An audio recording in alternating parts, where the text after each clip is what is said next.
Belfast surprised us in every possible way. Rainbow greetings, theatre nights, graveyard rituals, hazy IPAs hidden above a sports club, vegetarian tacos with truffle, and probably the most chaotic attempt you'll ever see at the Split the Cheese challenge. Welcome to our Belfast adventure.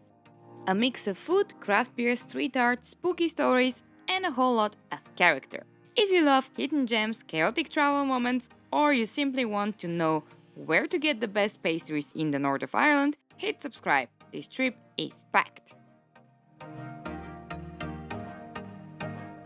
Hello there, original travelers. Welcome to another video of ours, and in this one we're going to show you the best things to do, food and drinks in Belfast in Ireland. Don't forget to stay until the end to see what the city has to offer. Like a big fish. Cheers, everyone.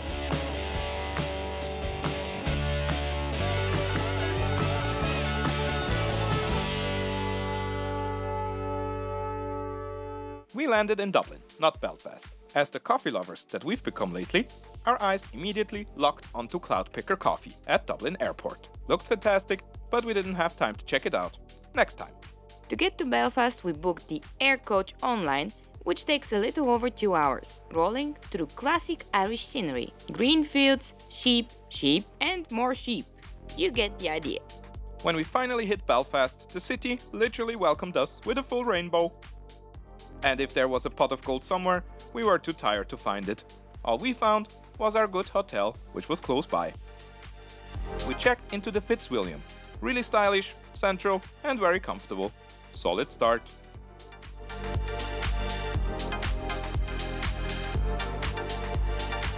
In the evening, we followed a local tip. Thanks to William, the owner of Bullhouse Brewing, who told us to explore the restaurants around Ormeau Road. We went to the Shed Bistro. This place hits the sweet spot between cozy neighborhood vibe and seriously good cooking. They also have a small but quality craft beer list, including Kinnegar. We started with breaded shrimp, crunchy and juicy, with a nice seasoning that made you want another plate straight away.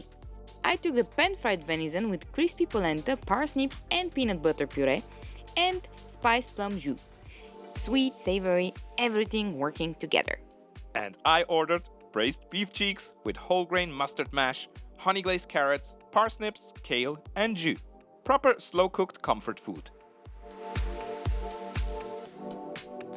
After dinner, we walked past Northern Lights Pub, owned by Galway Bay Brewery. If you've seen our Dublin video, yes, that Galway Bay. This spot always has a great tap list, but we had tickets, so we behaved and kept walking to the theatre. Lyric Theatre sits right by the river in a modern warm building, super welcoming with a full bar open before the show, pouring local beers from Boundary and Heaney. They are from Derry, which we'll visit in the next episode. Actually, the bar area was so cool and the drink selection so great that we would even recommend it for people as a place to work from. After enjoying some great beers that we could take with us to watch the play, we actually enjoyed Denouement, a dark comedy about a couple confronting the end of the world. Or maybe just the end of their patience with each other and with humanity. Funny, sharp, and a bit weird in the best way. Stylish theater, great energy. Alright now, beer time. The Ulster Sports Club looks like a normal pub from the outside. Maybe even slightly too normal. The only clue that something unusual is happening inside is a neon sign of a paper plane glowing in the top window. The paper plane is the logo of Office Brewing. Follow it upstairs and suddenly you're in a tap room and the brewery itself. You see some bright tanks, casual seating, people chatting like they all accidentally joined the same secret club. We tried Beer Names Are Hard, a sour that was bright, fruity and nicely balanced. Not safe for work, their juicy IPA went down way too easily. Soft body, tropical notes, just enough bitterness to keep it interesting. And then there was Dark Mode, their dry stout. It made us whisper to each other, this seriously is better than several big Irish stout brands. You know which one. Dark chocolate, rose, clean finish. It was really impressive. A young brewery making genuinely great beer. Belfast's craft beer scene is alive. You just need to climb the right staircase. No Belfast beer trip is complete without John Hewitt, a bar connected to Boundary Brewing. This place is packed with live music, locals, and a tap list that doesn't miss.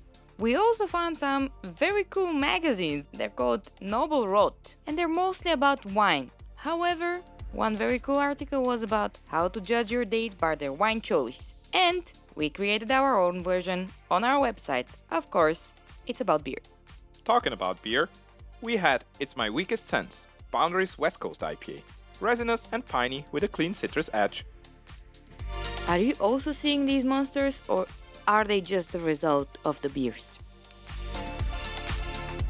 You can see that Ireland takes Halloween really seriously.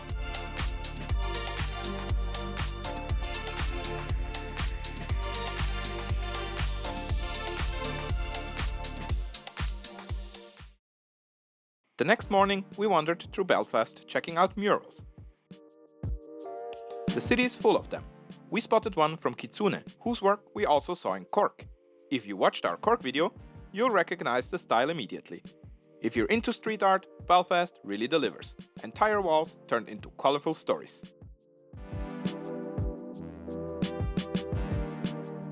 We were actually on the way hunting for breakfast and specialty coffee, but several of the top cafes had queues stretching out of the door. So while we kept walking around the area, we realized that the city changed a lot since our last visit a couple of years ago. But we were really happy to be back.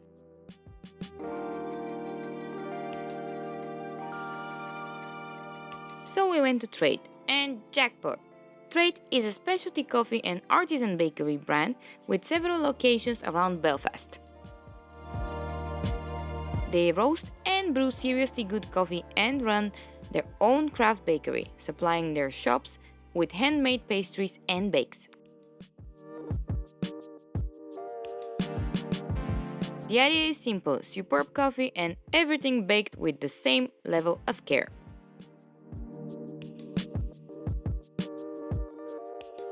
They have many cool things at the counter. Cheese pastries, and my favorite sausage rolls, and also some flaky danishes and homemade cookies. The kind of display that makes you reconsider any breakfast plans you thought you'd had. I especially enjoyed the sausage roll. That was both buttery, flaky, and properly seasoned, and especially the sauce they gave with it was amazing. I highly recommend the everything roll, which was kinda sweet, kinda savory, and it really had everything. Super recommendable. It was easily some of the best pastry we've had on the island. Great vibe, friendly stuff, and that mix of locals and visitors that tells you that this isn't just a tourist stop. It's a real morning hub.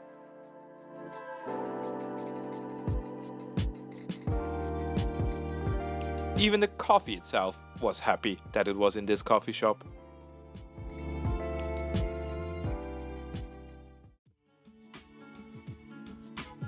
After breakfast, we explored some local shops. Born and Bread sells Irish-made products, not the usual souvenir stuff, but proper local makers. We spotted Harry's nut butter, she make hot sauces, nice ceramics, prints, the kind of things you actually want to pack home.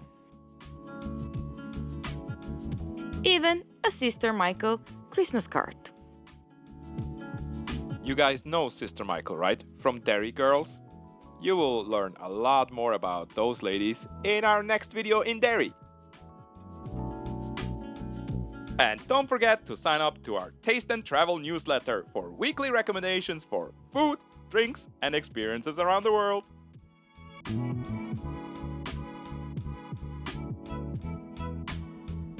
And then came the moment where I decided to try the legendary Greg's sausage roll. Travel research, of course. It was good, flaky, nostalgic, but honestly, the sausage roll at Trade wins by miles. Sorry, Greg's fans, don't come for us.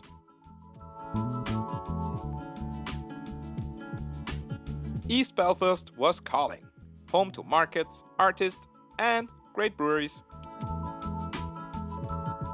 Our first stop before going to the East Block Bazaar was Storybox, a tiny local shop full of Irish arts and crafts, prints, candles, gifts, all with focus on local and sustainable makers.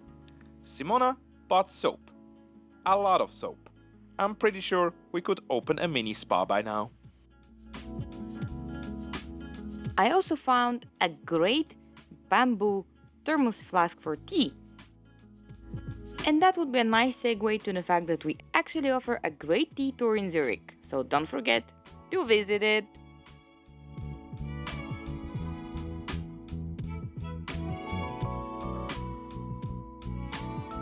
After that, we walked to Banana Block for the East Block Bazaar. Banana Block is a living museum and an event space inside a historic linen mill, inspired by the quirky connections between Belfast and bananas. On market days, it turns into this East London meets Belfast mashup. Vintage clothes, local food stalls, artisan producers, music, kids running around, banana plants in the middle of it all.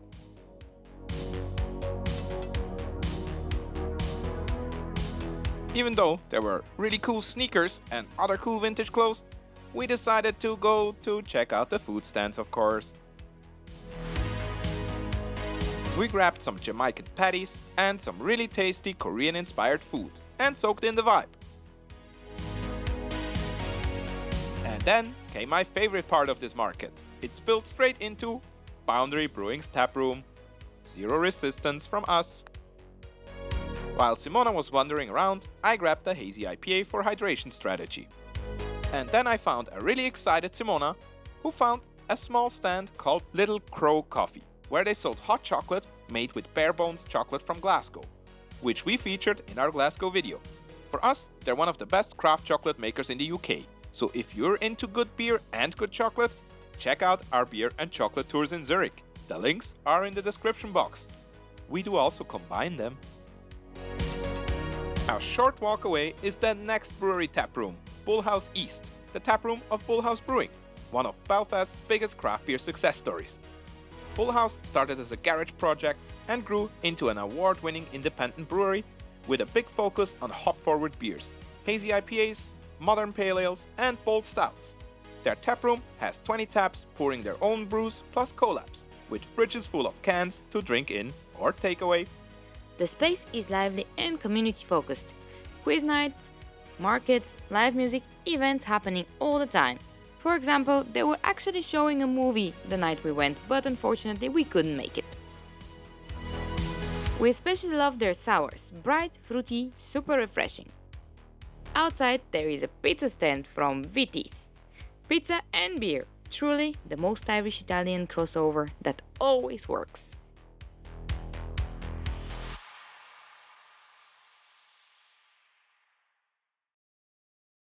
As we mentioned before, it was Halloween week, so we leaned fully into the season with a tour at Friar's Bush Graveyard, one of the oldest Christian burial grounds in Belfast. The tour is run by Cairgin Achille and led by the unforgettable Samhain spinster, Dr. Deirdre Nick Ashuni, who brings the whole place to life with stories, songs and rituals. It's atmospheric, rooted in Celtic ceremony and folklore, Irish incantations, tales of pre-Christian burials, and even a resurrected harp master performing between the gravestones for a couple of nights only. This is no jump scare haunted house. It's cultural, historical, eerie in a beautiful way, and it supports the restoration and preservation of the graveyard. Wear sturdy shoes, dress for the weather, leave the big torches at home, and just lean into the Halloween vibes. This experience has nothing to do with mass tourism, so we absolutely recommend you to do it if it's on while you're in the city.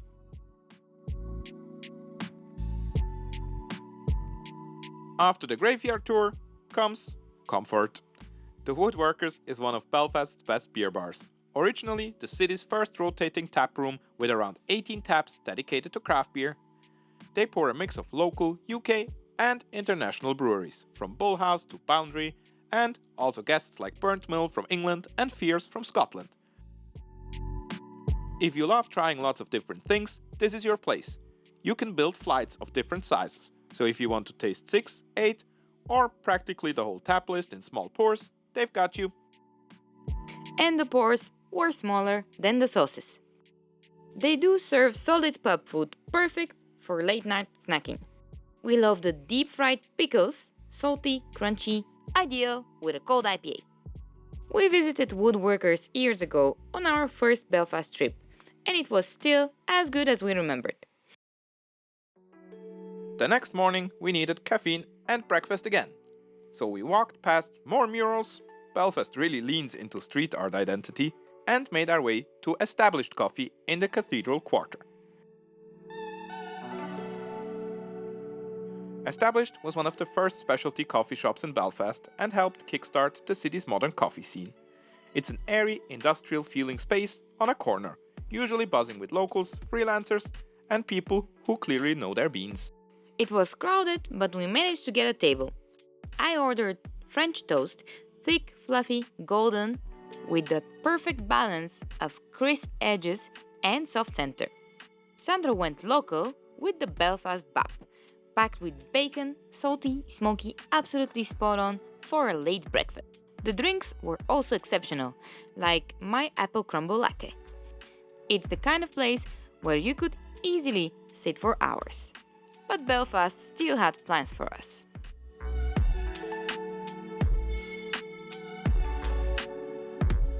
On our way back to the hotel, we met some skeletons, and Simona stopped at Trade again for another coffee. In case it wasn't clear, that place is officially Simona approved. We originally planned a nature trip that day, but Irish weather had other ideas, so we chose something equally cultural, trying the Split the G challenge.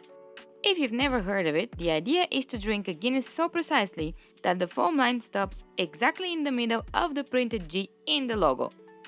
To attempt it, we went to Kelly's Cellars, one of Belfast's oldest pubs, dating back to 1720. Inside, low ceilings, stone walls, cozy corners, and a reputation for one of the best pints of Guinness in the city.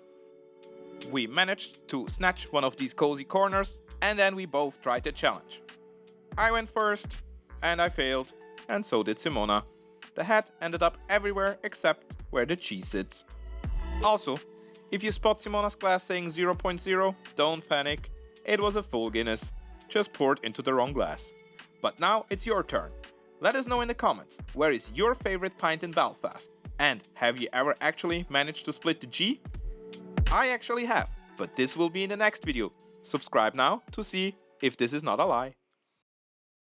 In the evening, we went to Jumon, a vegetarian, mostly plant-based restaurant with Asian-inspired dishes and punchy flavors right in the city center.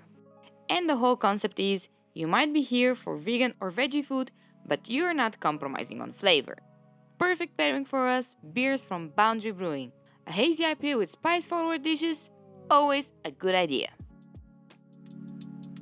We shared a table full of plates, white miso hummus with papadums, creamy with that miso depth that makes you keep dipping. Or chat me up masala potatoes loaded with herbs, cigar rolls with chilies, crunchy, slightly smoky, and just enough heat to make Simona struggle. We also had pickled chilies and kimchi, because of course we needed even more acidity and spice on the table.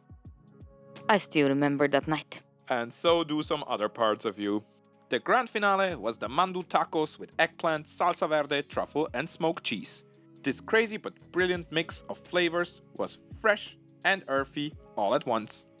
Jumon is one of those places that proves you don't need meat to have big and bold flavors. If you like playful food and sharing plates, put it on your Belfast list.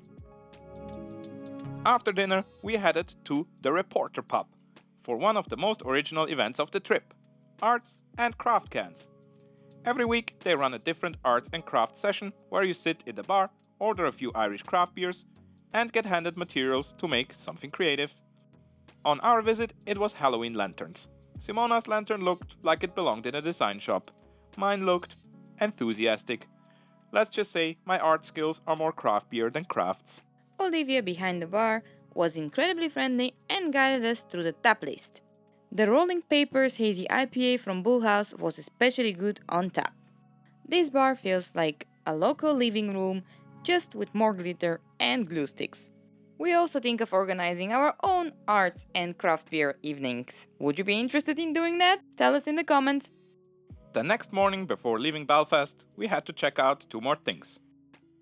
We have walked by the Second Royal Avenue Community and Cultural Hub many times, so now we had to check it out. The architecture of the building was amazing. Can you believe this used to be a supermarket? And then we had to visit the most famous local icon, the Salmon of Wisdom, also known as the Big Fish. It's a public sculpture by John Kindness, covered in ceramic tiles that show images and text from Belfast's history. Newspapers, maps, artifacts. Little pieces of city frozen on a giant blue fish. Legend says, if you kiss the fish, you gain its wisdom. We didn't quite go that far, but after all the craft beer on this trip, maybe we already absorbed enough liquid wisdom. From there, we walked to the train station, picked up our tickets, and made our way to Derry for Halloween. Belfast, we loved every minute. We'll definitely be back.